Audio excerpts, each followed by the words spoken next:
Así que le voy a invitar, amado hermano, amada hermana, que abra conmigo su Biblia a la primera carta a Timoteo, capítulo 2.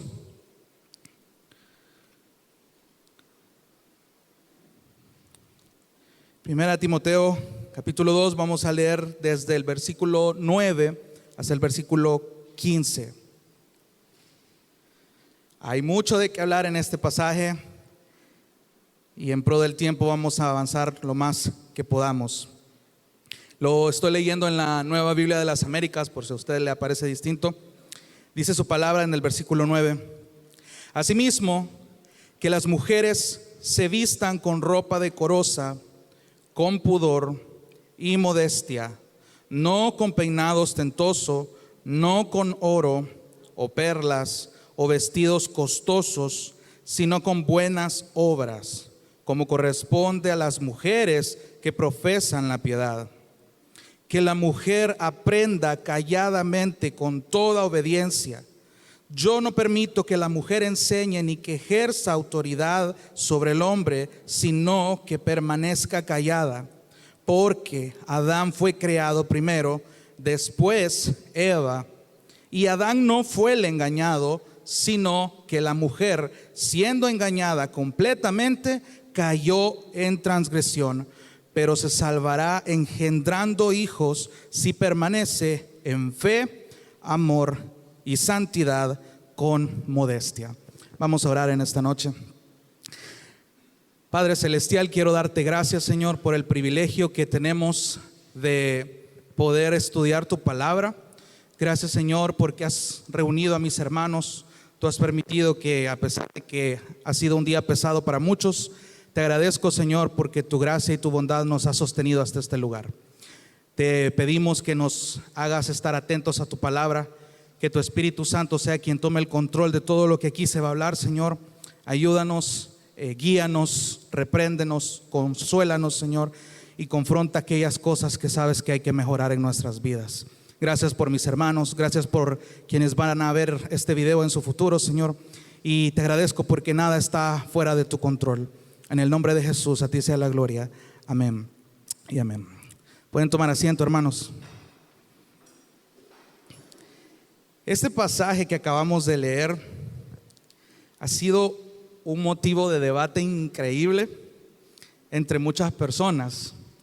Hay muchas opiniones que se derivan acerca de cómo debe ser el rol de la mujer dentro de la iglesia local, las iglesias cristianas, y quiero limitarme a nuestro país. Creo que para nadie es nuevo que existen iglesias en nuestro país que se van a los extremos, que ocupan el rol de la mujer para restringirlas de no entrar a sus propias iglesias si no cumplen con un estándar de vestimenta obligatorio, y si viene alguien más que no cumple ese estándar de vestimenta, que es obligación, no la dejan entrar a la iglesia. También hemos conocido iglesias donde es el otro extremo, mujeres que predican empoderamiento desde los púlpitos, mujeres que están enseñando cosas contrarias a la Biblia en cuanto al rol de la mujer se refiere. Y ya sea de un extremo o del otro, ambas cosas están dañando a la iglesia. Ambas cosas están perjudicándola, haciendo que las iglesias tengan ese ambiente tóxico que no debería de estar. Bíblicamente Dios ha designado un rol tanto para hombres como para mujeres. Si bien es cierto que el estudio de Timoteo que se ha estado haciendo se titula La vida en la casa de Dios, es precisamente ese llamado el que Dios hace a través del apóstol Pablo. Y no hay duda de que hay muchos pensamientos cerrados en este texto. Solo en los versículos que acabamos de leer, no se imagina la cantidad de predicaciones que hasta donde pude ver han torcido este texto de una increíble manera. Sin duda alguna, el tema del rol de la mujer está distorsionado y es nuestra responsabilidad como iglesia que se preocupa por la sana doctrina enfrentar esta situación desde una perspectiva bíblica. Obviamente, en el contexto, Timoteo tuvo que enfrentar estas cosas que se estaban dando en la iglesia en la que él estaba predicando, Y nosotros también estamos enfrentando esta situación. Ahora el rol de la mujer parece ser un poco descontrolado dentro de las iglesias, pero Dios tiene algo que decir en cuanto al rol de la mujer dentro de la iglesia local. Y quiero que de entrada, hermanos y hermanas, se lo tengan muy en cuenta en su mente y en su corazón. Lo que se va a hablar acá es en el contexto de la iglesia local. Sin embargo, también va a afectar otros contextos, pero lo que nos atañe en este tema es que todo lo que se va a hablar en esta noche es en el contexto de la iglesia local. Y ya le voy a ir explicando por qué. Espero yo que las hermanitas me sigan amando en el Señor después de este sermón.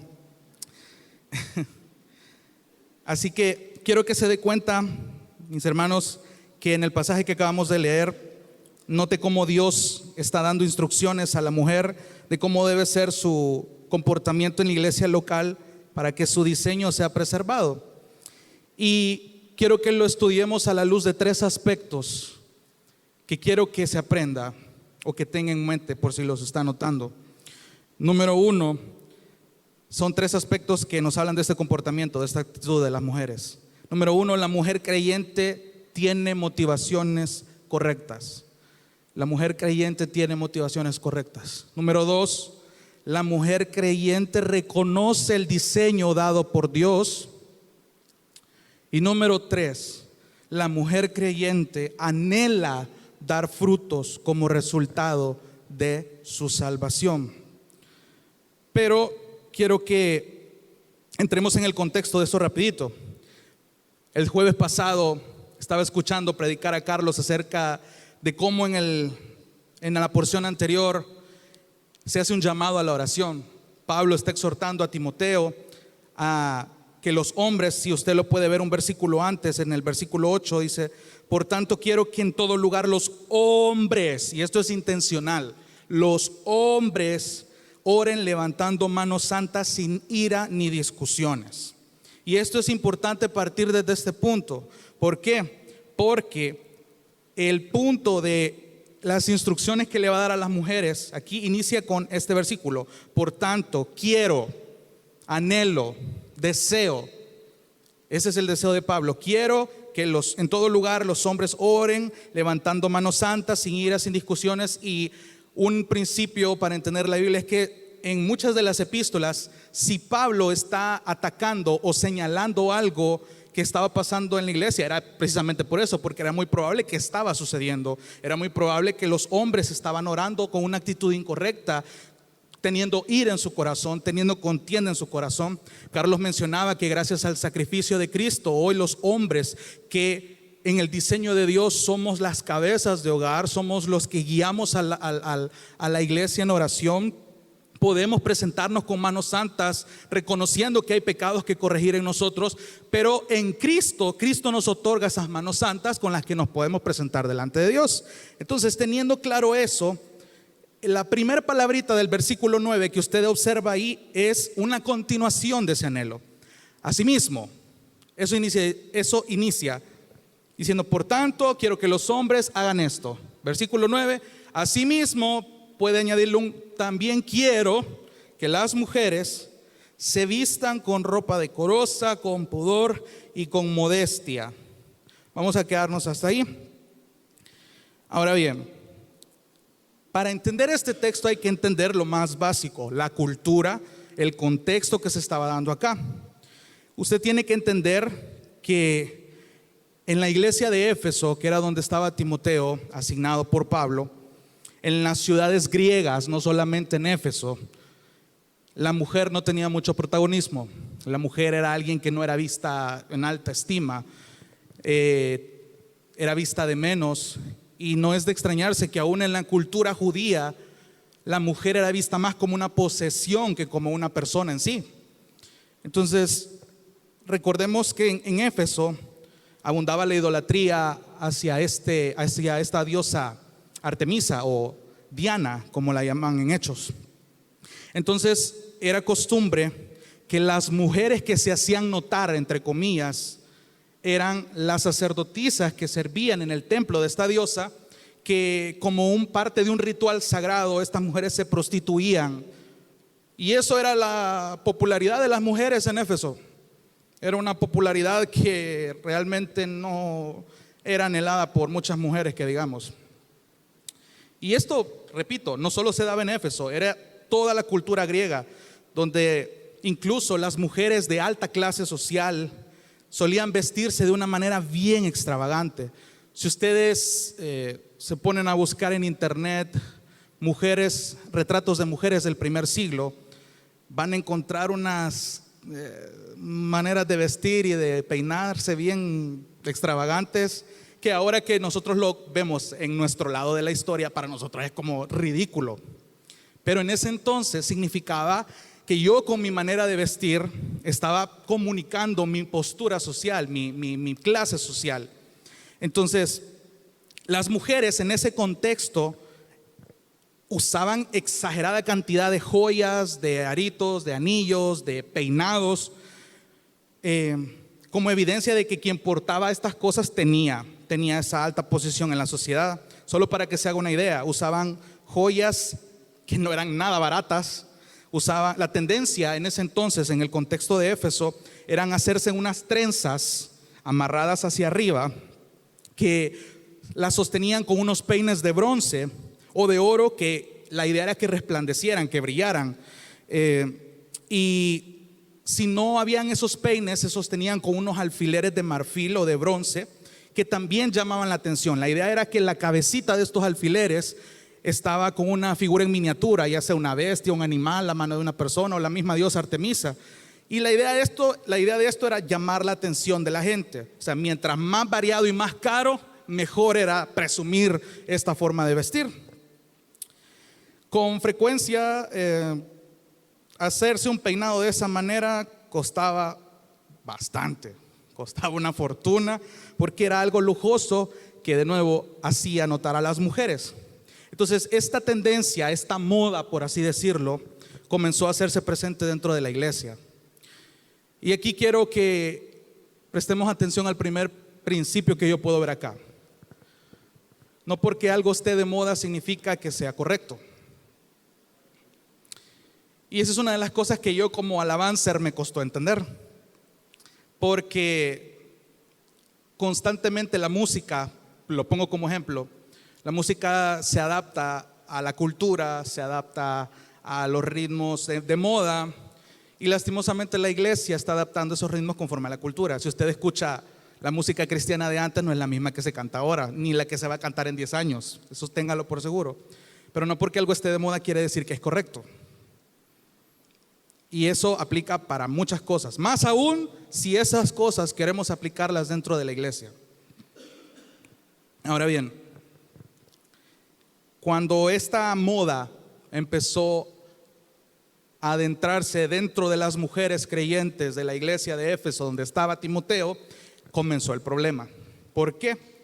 Porque cuando las mujeres se hacían presente con esta manera ostentosa y exagerada y llamaba la atención, durante el servicio, durante la reunión, servían como distractoras, servían de alguna manera, eran focos de envidia para aquellas hermanas que tenían otra condición social. Sobre todo las hermanas son mucho más susceptibles emocionalmente que los varones. Y eso es un diseño divino, Dios así las diseñó. Entonces era de esperarse que comenzaran a haber murmuraciones, y teniendo el contexto de que al inicio del capítulo 1, para ser exactos, desde el versículo 3, que le empieza a hacer advertencias contra falsas enseñanzas, es muy posible que estas mujeres fueran influenciadas por esas falsas enseñanzas y empezaran a llegar a la iglesia, a hacerse presentes de esta manera. Ahora note lo que dice el versículo 9. Ahora, teniendo todo esto en cuenta, volvamos a leerlo. Dice Pablo a Timoteo: asimismo, que las mujeres se vistan con ropa decorosa, con pudor y modestia. La palabra pudor aquí tiene que ver con aquello que evita traspasar los límites de la decencia. Le pongo un ejemplo. Si usted ve una persona desnuda caminando por la calle totalmente normal, de esta persona se dice que no tiene pudor. porque ha traspasado los límites de la decencia. Otra palabra muy similar para pudor, como lo traducen otras versiones, es moderación. Entonces, entendiendo esto, la ropa decorosa, el pudor, era precisamente eso, el llamado que se le estaba haciendo a estas mujeres. Pero la palabra clave con la que quiero que le preste atención es la siguiente: con pudor y modestia. ¿Por qué? Porque el inicio de esta porción que acabamos de leer inicia con esta palabra, modestia, y si usted ve el versículo 15, con esa misma palabra termina, y eso es completamente intencional en Pablo. Modestia, en palabras de John MacArthur, esta palabra tiene que ver con el dominio propio, sobre todo en el área sexual. No es nuevo para nosotros que en las iglesias las hermanas pueden vestirse de una manera muy poco modesta. Y lo digo esto con la mayor seriedad posible. Hay mucho pensamiento del mundo, para ser exactos, pensamientos de movimientos feministas que se están mezclando con las verdades bíblicas, y eso se arma una filosofía completamente tóxica dentro de las hermanas y aún dentro de muchos hombres dentro de la iglesia. Está surgiendo un feminismo bíblico y eso ni siquiera existe. Cuídese, hermano y hermanas, de mezclar pensamientos de la sociedad con las verdades bíblicas, porque eso no es sano. Si usted mezcla pensamientos mundanos que van en contra de la palabra de Dios, que enseñan cosas que la palabra no muestra, y usted quiere mezclarlos con la verdad de la palabra de Dios, usted está en un gran problema. ¿Por qué le digo esto? No sabe cuántos comentarios yo encontré acerca de los argumentos de que no, que las hermanitas tienen que vestirse más decorosas porque hacen tentar a los hombres. Y se arma la respuesta femenina para defenderse. No, es que eso no depende de nosotras, porque los hombres son machistas y el patriarcado y aquí que allá y toda esa cuestión. Pero aquí Pablo está dando una clara instrucción, y quiero hacer un paréntesis en esto. Hace un par de años atrás, y me encanta porque este ejemplo lo vi en un libro del pastor Miguel Núñez que se llama Siervos para su Gloria. El pastor Núñez dice en ese libro que era curioso cómo los trajes de baño femenino eran antes. Prácticamente cubrían todo el cuerpo, y en la sociedad en ese entonces la gente encontraba atractivo, llamativo, sensualmente atractivo esos trajes de baño. Y usted analiza hoy, los trajes de baño son más cortos porque despierta en la cultura masculina una sensualidad. Ahora, si usted aplica esto a los tiempos antiguos, eso ostentoso, eso cargado, usted lo puede ver como algo ridículo, pero para los contextos masculinos de ese entonces podía parecer sensual para esos hombres dentro de la iglesia. Y aquí es donde yo veo lo poderoso que es la palabra, porque no está atada a la cultura, no está atada a una época. Esta es una instrucción universal. Si nosotros encajamos estos pasajes a la cultura, ahí vamos a encontrar un error en nuestra manera de interpretarlo. Entonces, otra manera de traducir esta palabra modestia es, otras versiones la traducen alguien de buen juicio, con buen juicio, con una buena cordura de mente. O sea, la palabra modestia aquí tiene que ver con una actitud interna en las hermanas. Y aquí es donde hago el hincapié, la actitud interna de las hermanas. Claramente el punto de Pablo es que en la iglesia de Éfeso las mujeres no estaban teniendo una actitud decorosa y era muy inapropiada la forma en la que se conducían. Entonces Pablo está haciendo la exhortación a que examinen la motivación, porque las que tenían obviamente eran incorrectas y eso estaba perjudicando a la iglesia. Porque dice, asimismo que las mujeres se vistan con ropa decorosa, con pudor y modestia, no con peinado ostentoso, dice Pablo. no con oro, no con perlas, no con vestidos costosos.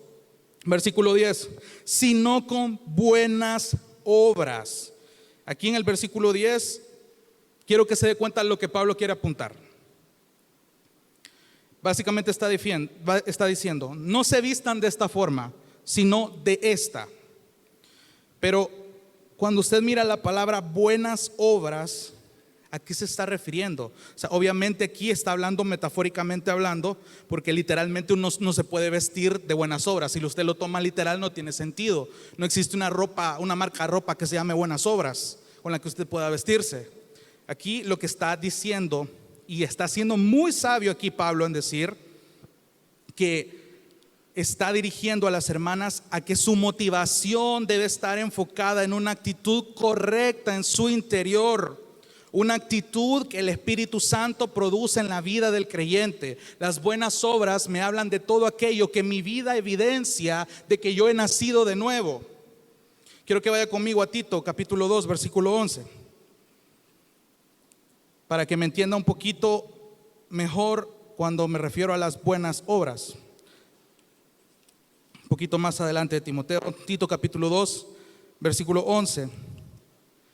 Dice, porque la gracia de Dios se ha manifestado, trayendo salvación a todos los hombres, enseñándonos que negando la impiedad y los deseos mundanos, vivamos en este mundo sobria, justa y piadosamente, aguardando la esperanza bienaventurada y la manifestación de la gloria de nuestro gran Dios y Salvador, Cristo Jesús. Él se dio por nosotros para redimirnos de toda iniquidad y purificar para sí un pueblo para posesión suya, celoso de buenas obras. Hoy váyase un poquito hacia atrás, Efesios capítulo 2. Efesios capítulo 2, versículo 10. Efesios capítulo 2, versículo 10 dice, porque somos hechura suya, creados en Cristo Jesús, ¿para qué? Hacer buenas obras, las cuales Dios preparó de antemano para que anduviéramos en ellas. Entonces, de nuevo, las buenas obras de las que Pablo, si regresa a Timoteo, las obras de las que Pablo aquí está hablando en cuanto a las hermanas es el resultado de una vida piadosa, producto de tener la motivación correcta. Estas cosas son las que caracterizan a una mujer piadosa de la que habla más adelante. Esas buenas obras son fruto del Espíritu. Ahora la pregunta es, ¿cuál es nuestra motivación? Bueno, en primer lugar, dirigiéndose aquí a las hermanas, ¿cuál es su motivación para vestirse como lo hace a la hora de venir a la iglesia? Y quiero que me preste mucha atención. No es algo legalista, no es algo machista, no es un capricho patriarcal lo que le voy a decir. Pero claramente su forma de vestir dentro de la iglesia está comunicando algo. Es innegable. Cuando usted viene a la casa de Dios y examina la forma en la que usted se viste a la hora de venir a la casa de Dios, está comunicando algo. Estaba viendo un podcast del pastor Steven Lawson y una de las preguntas que le hacían a él era por qué a donde sea que lo invitan al pastor, el tipo siempre va con su saco, con su corbata. Puede hacer el calor más horrible, pero él a donde quiera que lo invitan, él lleva su saco, lleva su corbata. Y le preguntan por qué siempre usted viste de esta manera. Y es bien interesante parte de la respuesta que él da. Y lo cito. Dice, vestirme apropiadamente cuando voy a la iglesia o cuando me invitan a predicar es mi manera de comunicarle a los demás que lo que estoy haciendo con la Biblia para mí es muy importante. Ahora, cuando usted viene a la casa de Dios, hermana y hermanos, ¿qué quiere comunicar? ¿Qué quiere comunicar cuando viene? Otra de las cosas que Steven Lawson decía era, bueno, este es un criterio personal, decía, pero yo sé que en más de alguna ocasión hemos oído que si he sido citado para ver algún gobernante, no voy a ir en shorts, no voy a ir en chanclas, voy a tratar de vestirme con mi mejor atuendo, sabiendo que voy a encontrarme con alguien importante. Cuánto más sabiendo que nosotros conocemos a un Dios que nos ha rescatado, que nos ha salvado, que nos ha dado un regalo llamado salvación que no merecíamos, y todavía no le ponemos ese esmero a nuestra forma de vestir. Y ya se lo voy a explicar por qué. Pareciera un poco severo, un poco anticuado esta manera de pensar, pero es verdad, hermano. Nuestra manera de vestir comunica qué significa venir a la iglesia para nosotros. Y de nuevo, volviendo a las hermanas, la vestimenta es el resultado de una actitud consciente, ya sea para bien o para mal. Una encuesta que hicieron a nivel latinoamericano demostraba que la mayoría, para ser específicos, el 80% de las personas reflejan involuntariamente que quieren identificarse con algo cuando se visten. Buscan identificarse con algo, pertenecer a algo de una manera involuntaria. Usted ve a personas marchando, tratan de vestirse para la ocasión. Ustedes ven a los políticos, se visten para la ocasión. Ustedes van a un concierto de X género, la gente se viste para la ocasión. El ser humano busca identificarse y transmitir con la manera en la que viste. Ahora, de nuevo la pregunta: ¿cuál es nuestra motivación para vestirnos como nos vestimos a la hora de venir a la iglesia? Hermanas, si a usted le está dedicando más tiempo, dinero y esfuerzo en cuidar más su apariencia, su manera de vestir, que en crecer en buenas obras, hay un gran problema. Hay un gran problema. Y no es casualidad que Pablo se lo diga a las mujeres, porque las mujeres tienden a ser las que más se preocupan por su apariencia. Pero si usted está invirtiendo tiempo, dinero y esfuerzo en más cuidar de su apariencia que en crecer en buenas obras, como el texto lo dice, ahí hay un problema. Tiene que examinar sus motivaciones. Y eso también puede aplicar para los hermanos. Pero es interesante que en el contexto se lo está diciendo a las hermanas. De hecho, no es la primera vez que se toca este tipo de temas en cuanto a la vestimenta ostentosa. Quiero que vaya más adelantito a Primera Epístola de Pedro, capítulo 3. Primera Epístola de Pedro, capítulo 3, desde el versículo 1. Dice su palabra: asimismo ustedes, mujeres, estén sujetas a sus maridos, de modo que si algunos de ellos son desobedientes a la palabra, puedan ser ganados sin palabra alguna por la conducta de sus mujeres, al observar ellos su conducta casta y respetuosa. Ojo al versículo 3. Que el adorno de ustedes no sea el externo, peinados ostentosos, joyas de oro, vestidos lujosos, sino que sea lo que procede de lo íntimo del corazón, con el adorno incorruptible de un espíritu tierno y sereno, lo cual es precioso delante de Dios, porque así también se adornaban en otro tiempo las santas mujeres que esperaban en Dios. Pedro, al igual que Pablo, está haciendo un hincapié a que las mujeres examinen la motivación. En el contexto de Pedro está hablando de deberes conyugales.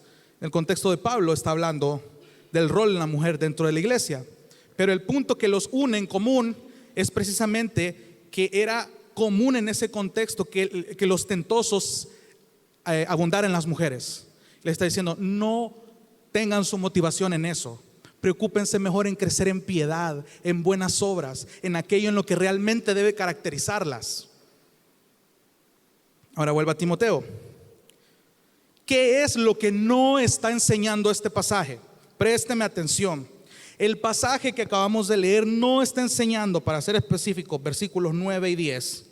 El pasaje no está diciendo que la mujer tiene prohibido cuidar su aspecto. No lo está diciendo, no lo está enseñando. Tampoco está imponiendo una obligación de vestimenta. Así se tiene que vestir la mujer, con este accesorio, con este accesorio y con este accesorio. No lo está diciendo el texto, porque afirmar esto sería torcer el texto, que lastimosamente es lo que muchos pastores hacen.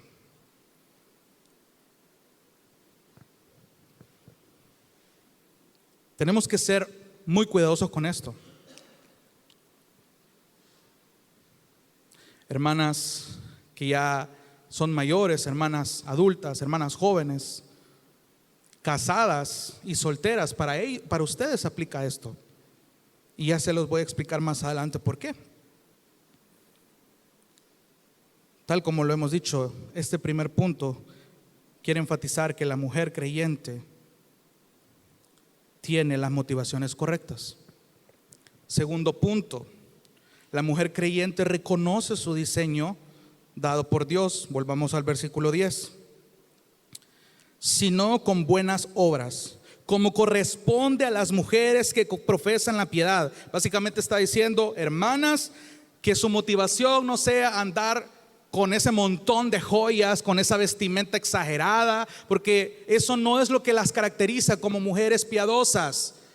Mejor, en lugar de ello, preocúpense por las buenas obras que hay en ustedes. Preocúpense si su vida está mostrando frutos de la salvación que han recibido, porque esto es lo que corresponde a las mujeres que están profesando que han sido salvas por el Cristo que han conocido. Ahora, el versículo 11 es donde se prendió la leña. Versículo 11: que la mujer aprenda calladamente con toda obediencia. Mira, el versículo 11 suele ser el dedo en la llaga en labios de pastores legalistas que no han entendido lo que significa el texto. De nuevo, contexto. El contexto es importante. No agarre un pasaje así por así y haga doctrina de eso. Eso lo hacen las sectas. Todo pasaje, todo versículo que usted toma o que usted lee tiene un contexto. El versículo 11, si nos vamos al contexto, de nuevo entendemos que las mujeres se estaban comportando de una manera incorrecta dentro de la reunión de la iglesia, y la vestimenta solo es la primera observación que les está señalando. Dice que la mujer aprenda. Quiero que se enfoquen en esa palabra, porque aprenda en el idioma original, que es el griego, donde se escribió originalmente esta porción, es un verbo imperativo. Quiere decir que esto es un mandato, esto no es opcional. Y es bien interesante porque es un mandato que debía ser cumplido porque venía de parte de Dios mismo. Ahora, es bien curioso que el mandato sea a que las mujeres aprendan, porque, o de otra manera, a que sean enseñadas. Porque de nuevo, las mujeres no eran tenidas en alta estima en ese contexto. Entonces, quiero que se imagine, o quiero que se ubique en el contexto de ese entonces, que Pablo estuviera diciendo que las mujeres aprendan, que las mujeres sean enseñadas. Uy, eso era nuevo. Eso era nuevo para esa cultura, porque de nuevo, la mujer no era bien valorada. Era algo nuevo que Pablo estaba diciendo esto, no era común en esa cultura.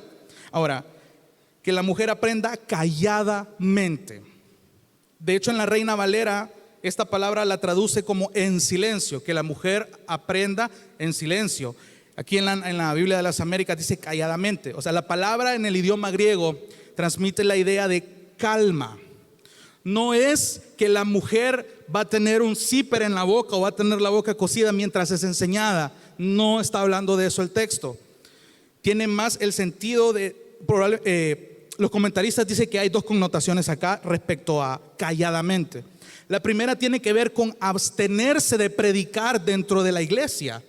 Y la segunda era que posiblemente, y quiero que me preste atención aquí, dado el contexto de que las mujeres eran prácticamente un cero a la izquierda en el contexto, y usted puede ver en la historia de la iglesia muchos despertares de mujeres que comenzaban a rebelarse a la primera oportunidad que vieran. Y era muy posible que en el contexto de Éfeso hubo una reacción exagerada de parte de las mujeres contra esa denigración cultural que estaban sufriendo en ese entonces. Y la iglesia era el lugar perfecto donde aprovechaban para atribuirse un liderazgo que no les correspondía. Interesante, ¿no le parece familiar esa situación? La mujer está siendo oprimida, La mujer no vale actualmente.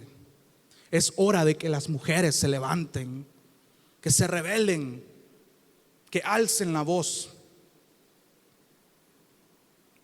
Y estas ideas se están metiendo en las iglesias.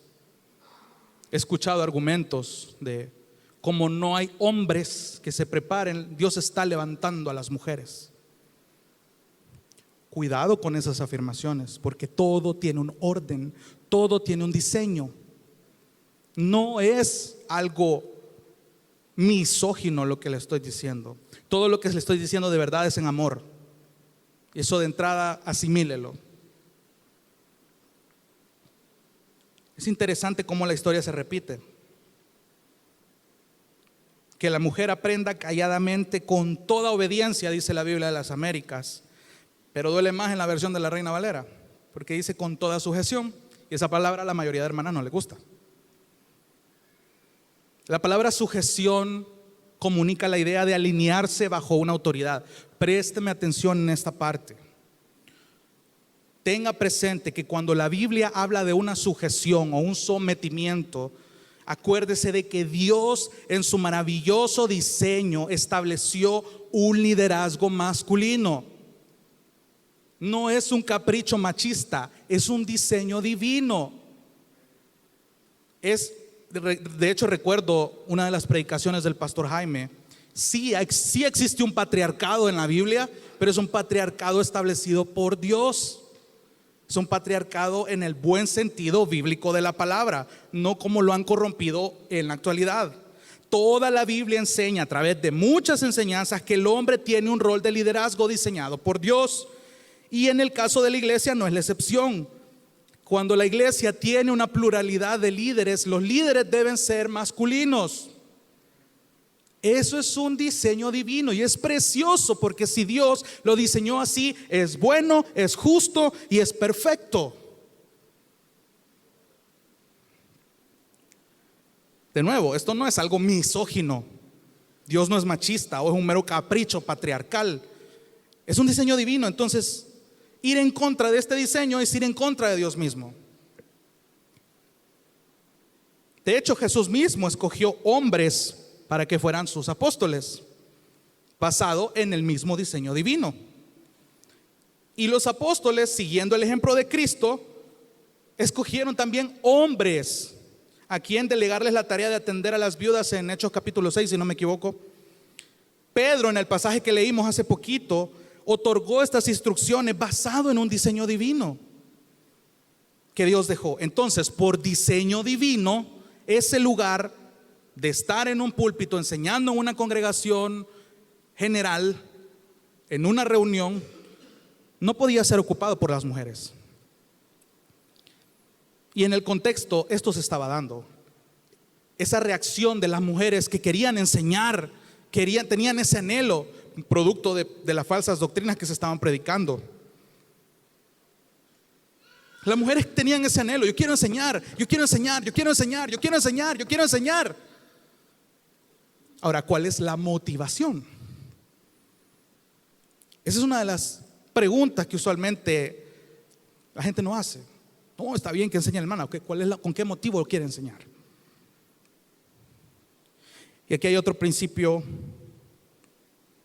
que yo le escuchaba de nuevo al pastor Steven Lawson. Cualquier grupo que en la iglesia exista, llámese jóvenes, llámese mujeres, llámese alabanza, debe estar supervisado por un liderazgo masculino. Y eso es un diseño perfecto, es un diseño sano, es un diseño divino. Por eso es que es tan importante que usted entienda la sujeción bíblicamente. Cuando dice que la mujer aprenda calladamente con toda obediencia, o en la Reina Valera, con toda sujeción, pareciera que la gente cuando escucha esta palabra se imagina un cavernícola arrastrando a la mujer del pelo. Esa es la primera reacción. O sea, a la gente le ofusca esa palabra. De nuevo, la palabra sujeción tiene que ver con alinearse bajo una autoridad. Y Alexander Strauch lo pone bastante bien. lo define de esta manera y lo cito: cuando una persona A se dice que está sujeta a la persona B tiene una autoridad única que la persona A no tiene. Por ejemplo, quiero que me preste atención con esto. Jesús en su humanidad estuvo sujeto a sus padres. El pueblo está sujeto al gobierno, eso es una realidad. El universo está sujeto a Cristo. La iglesia está sujeta a Cristo. Los creyentes están sujetos a sus líderes espirituales. Los siervos están sujetos a sus amos y las esposas sujetas a sus maridos. Y aquí hay algo bien interesante que cuando lo estudié me llamó mucho la atención. Cristo mismo en su humanidad se sometió a Dios Padre. Póngame atención con esto. Vaya conmigo a 1 Corintios capítulo 15. Y esta es una verdad increíble. 1 Corintios capítulo 15, versículo 27.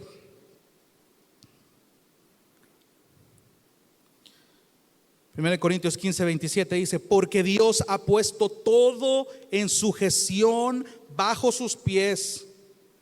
Pero cuando dice que todas las cosas están sujetas a Él, es evidente que se exceptúa a aquel que ha sometido a Él todas las cosas. Préstele atención al juego de palabras. Versículo 28. Y cuando todo haya sido sometido a Él, es decir, a Cristo, entonces también el Hijo, lo está aclarando de nuevo, el Hijo mismo se sujetará a aquel que sujetó a Él todas las cosas, para que Dios sea todo en todos.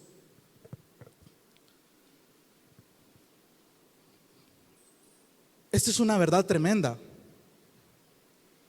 Preste atención a lo que acaba de leer, porque si Cristo, nuestro Señor, fue alguien que ejerció la sumisión en ese aspecto y voluntariamente sufrió en obediencia a la voluntad de alguien mayor a Él, por así decirlo, que era Dios Padre, entonces las mujeres y los hombres podemos someternos, podemos ejercer una sujeción bíblica. Las mujeres pueden someterse a sus líderes, a sus maridos, y los hombres pueden someterse a Cristo, porque Cristo mismo es el ejemplo para ambos grupos. Cristo te está enseñando cómo Él sí pudo someterse, sí pudo tener una sujeción. Y eso es increíble. Esto está descartando cualquier estigma de que las mujeres son completamente inferiores y que de los hombres son unos grandes aprovechados. Cristo es el equilibrio perfecto de cómo alguien no abusa de su autoridad y cómo alguien sí puede someterse en obediencia bíblicamente, aun cuando sea desagradable o difícil. Y Alexander Strauch dice al final cuánta importancia es este liderazgo dentro de la iglesia. Bajo todos, sea varón, mujer o Cristo mismo, dice él, tiene una cabeza. Vuelva a Timoteo. Que la mujer aprenda calladamente con toda obediencia, sujeción. Este era un llamado en este contexto de la sujeción en la iglesia. Y póngame atención con esto: la sujeción en la iglesia debe servir de modelo para los hogares. Si usted, como hermana en Cristo, se somete a sus líderes, ya sea estando casada o estando soltera, está dando un ejemplo a las hermanas más jóvenes. Asimismo, los hermanos, cuando son sujetos a sus líderes, están sujetos a Cristo, también están demostrando una sujeción ejemplar. Que esto no solamente se encierra en las paredes de la iglesia, esto va más allá, afecta a las familias, afecta a los hogares. Y por eso es que Dios es tan celoso con el diseño de su familia, cuanto más con la iglesia, porque cuando la sujeción bíblica se practica en los hogares, esto afecta a la iglesia, afecta a la sociedad. Esto no es cualquier cosa, esto no es solo bajar la cabeza y decir sí a todo. Es una sujeción razonable. ¿Entendés por qué está sujeto a esta persona? ¿Por qué está sujeto a esta autoridad? No es una sujeción ciega, es razonable. Eso es lo precioso. Ese es el diseño que Dios ha hecho. Que las mujeres aprendan calladamente con toda obediencia no es un ataque misógino, es un acto de gracia. Esto era nuevo en el contexto de ellos y aún más dentro de las iglesias actualmente. Hermana, que usted tenga el privilegio de aprender cuando en otras culturas asesinan a las mujeres por exponerse a estas enseñanzas. Y eso, o sea, dése cuenta de la gracia que Dios ha dado. Ahora,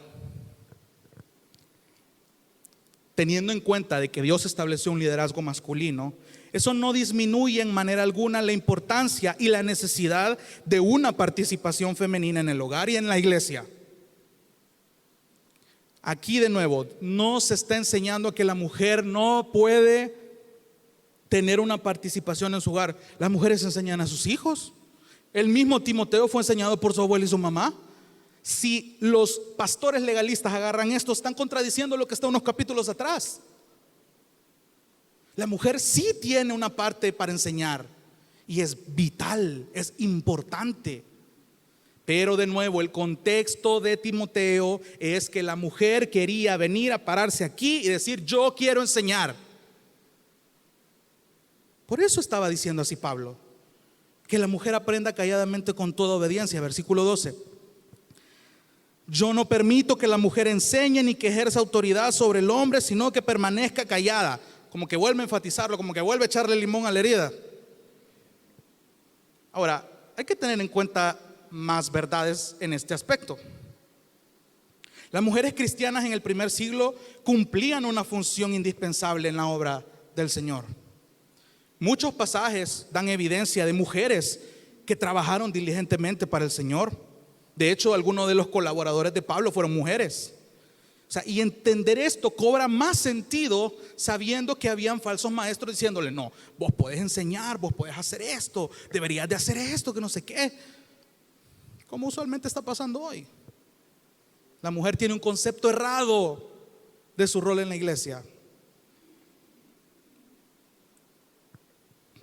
Estos falsos maestros muy posiblemente alentaban a estas mujeres que estaban haciendo estas prácticas. De nuevo, en las reuniones de la congregación, las mujeres deben aprender las escrituras, pero no tienen que tomar la autoridad de enseñar a la familia de la iglesia. Eso está más que claro, porque eso es una responsabilidad del hombre. Por eso es que las mujeres no pueden usurpar esa autoridad. Eso es lo que está diciendo el texto. Porque abstenerse de hacer esto estaba demostrando la sujeción que Pablo estaba mandando.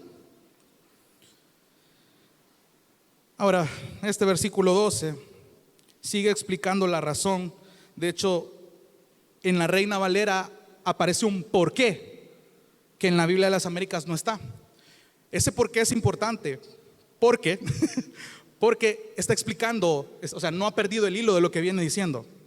Ese por qué es importante. Esta es la razón por la que la mujer tiene que aprender calladamente con toda obediencia. Porque la razón es la siguiente: porque yo no permito que la mujer enseñe, en primer lugar, ni que ejerza autoridad sobre el hombre, sino que permanezca callada. De nuevo, y grábeselo bien, esto es en el contexto de la iglesia local. Las mujeres no pueden usurpar este lugar para enseñar en una asamblea general. Es completamente contrario al diseño que Dios ha establecido de un liderazgo masculino. Ahora, teniendo eso en claro, de hecho, por cuestiones de tiempo, si usted está notando, 1 Corintios 14, 34 al 35 da un mandato similar: que la mujer permanezca en silencio, así como lo dice la ley. Y si tiene dudas, pregúntele a su marido. Era un contexto muy similar donde las mujeres se estaban rebelando también. Era un contexto, tiene un contexto. Ahora, ¿por qué esto es así? Me encanta que un comentarista dice lo siguiente. Básicamente lo que acabamos de leer en el versículo 12 es que la mujer no entre en la esfera de actividad para la cual a fuerza de su creación misma no es apta. Esto es como decir, es como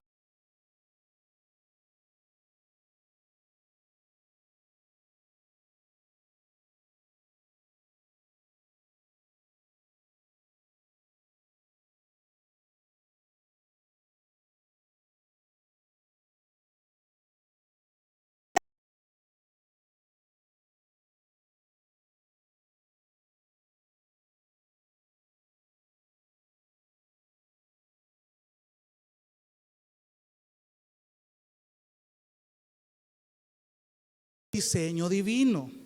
Ahora, ¿qué es lo que no está enseñando el pasaje? De nuevo, el pasaje no está diciendo que la mujer no puede enseñar en un sentido absoluto, si no se estaría contradiciendo otra vez, sino que específicamente no se le permite enseñar públicamente a los hombres en reuniones formales de la iglesia. Acompáñenme rapidito a Tito capítulo 2 versículo 3, ahí más adelantito. Vamos a leerlo rapidito para que el tiempo nos alcance. Tito 2:3 dice: asimismo, las ancianas deben ser reverentes en su conducta, no calumniadoras ni esclavas de mucho vino, que enseñen lo bueno, para que puedan instruir a las jóvenes a que amen a sus maridos, a que amen a sus hijos y a que sean prudentes, puras, hacendosas en el hogar, y sigue el listado. Ahora, ahí en 2 de Timoteo, capítulo 1, versículo 5, encontramos a los parientes de Timoteo. Dice acá: porque tengo presente la fe sincera que hay en ti, la cual habitó primero en tu abuela Loida y en tu madre Eunice, y estoy seguro que en ti también. Habían mujeres que enseñaban, pero no iban en contra de este diseño. No está diciendo que la mujer no tiene capacidad de enseñar. Todos sabemos que las mujeres pueden ser excelentes maestras, que tienen una capacidad de don de dirección. Una mujer creyente puede ser una buena maestra de escuela, doctora en medicina, dueña de un negocio. De hecho, Lidia, la que es mencionada, es dueña de un negocio. Pero cuando la iglesia se reúne, son los hombres quienes dirigen. De esta manera la iglesia demuestra el diseño de Dios para ambos grupos, hombres y mujeres. Versículo siguiente. Porque aquí hay otro por qué. Sigue hilando el pensamiento. ¿Y por qué es que yo no permito que la mujer enseñe? Porque Adán fue creado primero, después Eva. Versículo 14. Y Adán no fue el engañado, sino que la mujer, siendo engañada completamente, cayó en transgresión. De nuevo, Pablo no está basando su argumento en la cultura del momento, no está basando su argumento en la falta de la educación que tenía la mujer, no está basando su argumento en problemas que se estaban dando de las falsas doctrinas ahí. Está basando su argumento en la misma escritura, para ser exacto, en la historia del Génesis, en su mismo rol de mujer, de hecho. Y de nuevo, la intención de Pablo es que esta prohibición no es solo para ese contexto, es una prohibición universal que está aplicando a nuestra generación y a las que vienen. Eso es lo precioso de la escritura. El cielo y la tierra pasarán, dice su palabra, pero su palabra no pasará. Trasciende el tiempo. Decir que usted está en desacuerdo con este diseño es estar en desacuerdo con Dios, porque así lo diseñó. Y este argumento es mucho mayor y es bien interesante, porque lo que Pablo está diciendo es que el hecho de la caída del hombre fue el resultado de alterar esos roles, de ese rol divino, ese diseño divino. Hay un comentarista que dice que la mujer fue hecha para seguir y el hombre fue hecho para liderar. Así es el diseño. Así es el diseño. Es precioso que la mujer haya sido diseñada para seguir a alguien. Porque cuando sigue a alguien bajo el diseño de Dios es perfecto. Cuando el hombre lidera como tiene que liderar es perfecto, porque es un don divino, es un diseño divino, perdón. Ahora,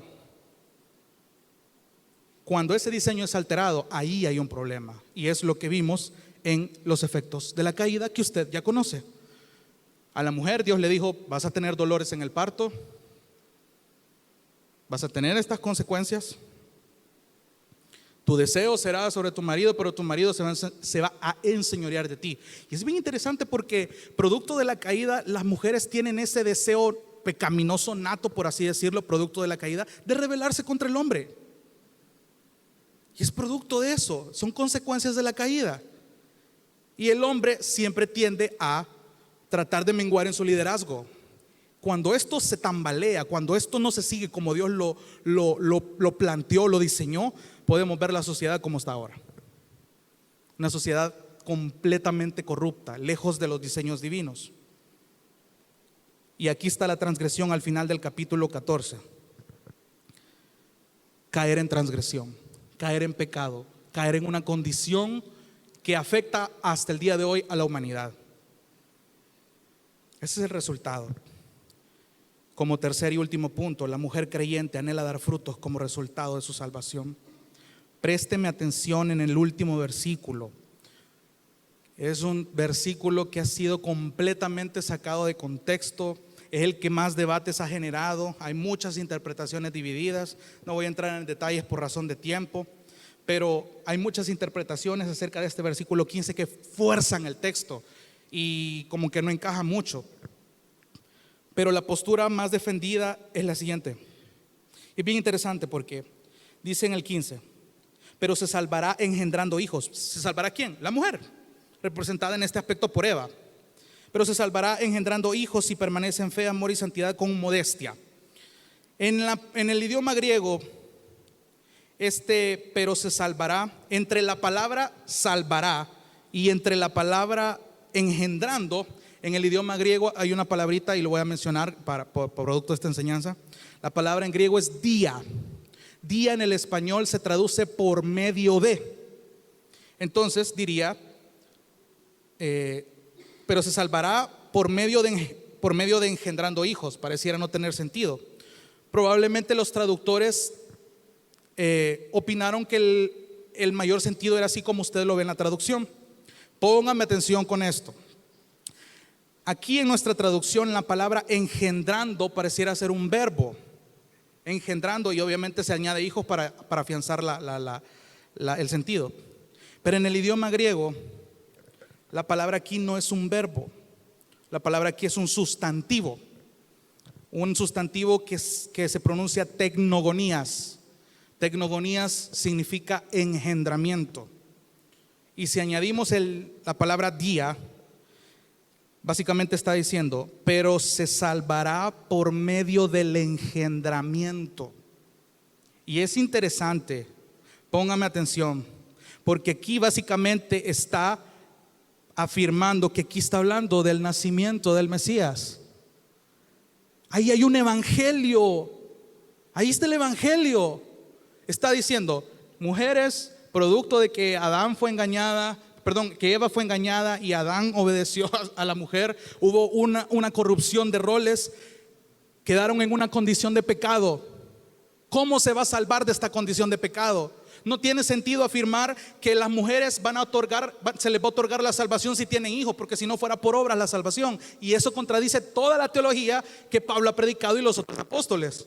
Pero si lo tomamos en esta postura, pero se salvará por medio del engendramiento, ya se sabe de qué engendramiento está hablando. Hubo alguien que Dios escogió, llamada María, una mujer completamente normal, sin nada nuevo, completamente común, con pecados al igual que muchos de ustedes, y fue escogida para que a través de ella fueran engendrados. Entonces tiene sentido que se salvará de la transgresión, de esa condición de transgresión, por medio del engendramiento de un Mesías que vino a morir por los pecadores. Tiene sentido entonces lo que Génesis 3:15 habla de la simiente. La simiente de esta mujer va a aplastar la cabeza de la serpiente. Estaba ya anunciando una simiente que iba a vencer a Satanás. Y yo lo que puedo ver aquí, hermanas y hermanos, es que la mujer aquí, yo no veo ninguna humillación aquí. La mujer, al contrario, en esta porción Pablo la está dignificando. Hermanas, el rol que Dios les ha asignado es algo precioso. Ustedes tienen ese don de traer a la vida a las personas. Su cuerpo ha sido diseñado para llevar en su vientre 9 meses una criatura. Yo no sé si ustedes se han tomado el tiempo de ver documentales de cómo poco a poco se va formando las células, los huesos, el corazón. Las que ya son madres no me van a dejar mentir, la sensación que tuvieron al saber que tenían a su primer criatura dentro de ellos. Es un diseño divino y hoy la gente quiere alterarlo. Por eso es que estamos como estamos. Si la iglesia se dispone a volver y respetar y preservar este diseño, es la manera en la que como glorificamos a Dios. No es algo misógino, no es un capricho del patriarcado, es un diseño de Dios. Eso es gracia. Entonces cobra más sentido la última parte, porque la salvación que ha obtenido la mujer, esa misma salvación es otorgada. Dios le otorga esa fe para permanecer en amor para permanecer en santidad, incluyendo acá el hecho de reconocer el diseño de Dios, aceptarlo y someterse al mandato que Pablo estaba dando. Y el objetivo de esto, modelar una vida piadosa y ser ejemplo dentro de la iglesia y afuera de ella. O sea, esto no solamente se queda aquí, esto lo emprendemos aquí, pero se pone en práctica allá, en sus hogares, en la sociedad. Entonces, hermanos, 3 aspectos de este pasaje que Dios nos enseña. Número 1, que la mujer creyente tiene motivaciones correctas. Número 2, que la mujer creyente reconoce su diseño dado por Dios. Y número 3, que la mujer creyente anhela dar frutos como resultado de su salvación. Hay mucho más que decir, posturas muy nutritivas para debates sanos que realmente edifican un montón a la iglesia. Solo quiero terminar recordándoles, hermanas, que Dios no se equivocó en diseñarlas como las diseñó. Delante de Dios ustedes también disfrutan de la misma salvación que los hombres disfrutamos, por gracia, por medio de la fe. Ustedes han sido diseñadas como un complemento perfecto para el hombre, pero distintas en roles. Y eso no las humilla, eso las dignifica, por medio de una perfecta sujeción que honra a Dios. Bendito y perfecto diseño de Dios que nos ha revelado a través de su ley. Por eso lo que estábamos cantando hoy, que la ley del Señor es perfecta, porque nos hace sabios, porque nos hace anhelarlo más que cualquier plata que nosotros podamos tener, más que el oro, más que la miel. Vamos a orar.